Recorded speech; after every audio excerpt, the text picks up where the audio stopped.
Mais le couvre-feu qui arrive maintenant, suite à un coup, vraiment, c'était une histoire, genre, ils annoncent, attention, on va avoir des attentats. Le lendemain, Charlie Hebdo publie des trucs qu'il aurait, c'était pas une bonne idée.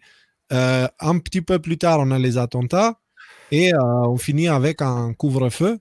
Et ce couvre-feu, et le lendemain du couvre-feu, on a ça. Je sais pas, il y a un truc qui se passe.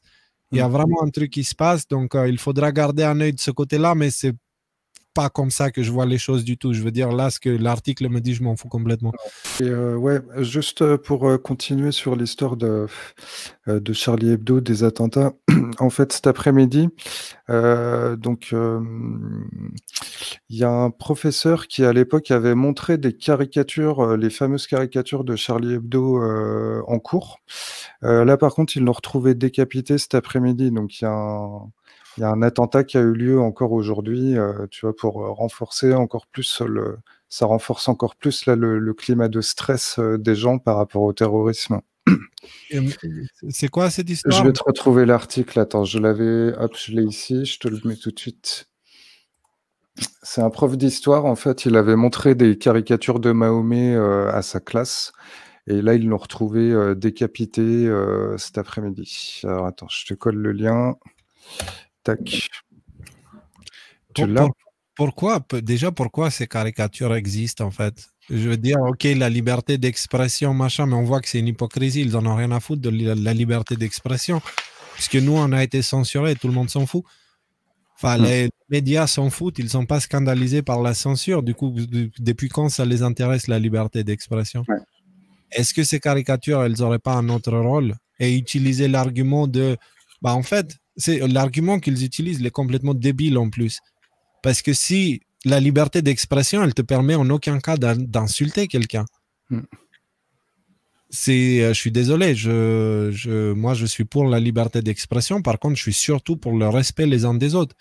Et donc moi, si en aucun cas, pour défendre ma liberté d'expression, je vais insulter les croyances de l'autre. Vexer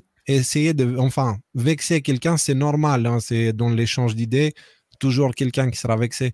Mais il y a une différence entre quelqu'un qui est vexé et quelqu'un qui manque du respect à quelque chose de si important pour une aussi grande partie de la population mondiale. Ouais, mais là, avec Charlie Hebdo, en fait, c'est pas la liberté d'expression qui est défendue, c'est la liberté de blasphème, en fait. Tu vois, t'as le droit de cracher sur toute une population, toute une religion. Je sais pas, hein, Non, vas-y. Non, voilà, non, c'est tout.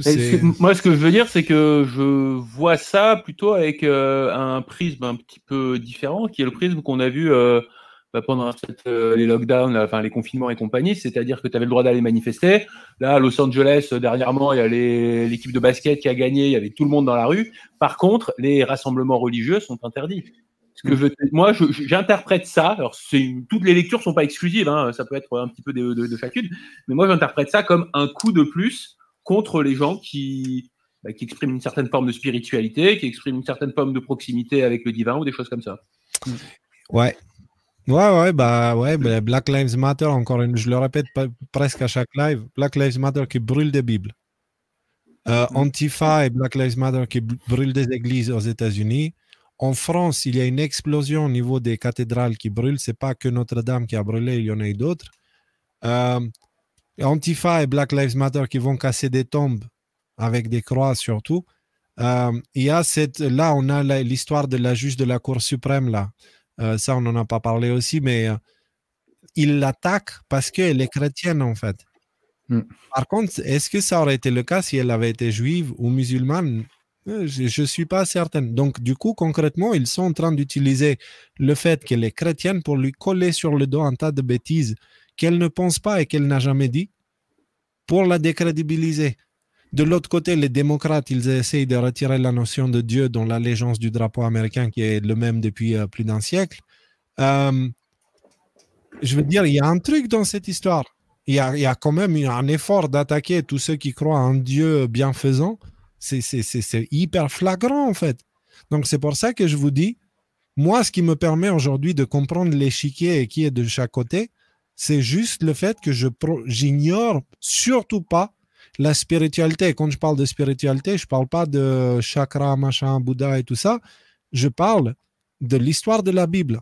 Parce que tout ça sont focalisés sur les trois religions principales monothéistes. OK? Donc, il y a quand même des choses assez conséquentes qui sont en train de se passer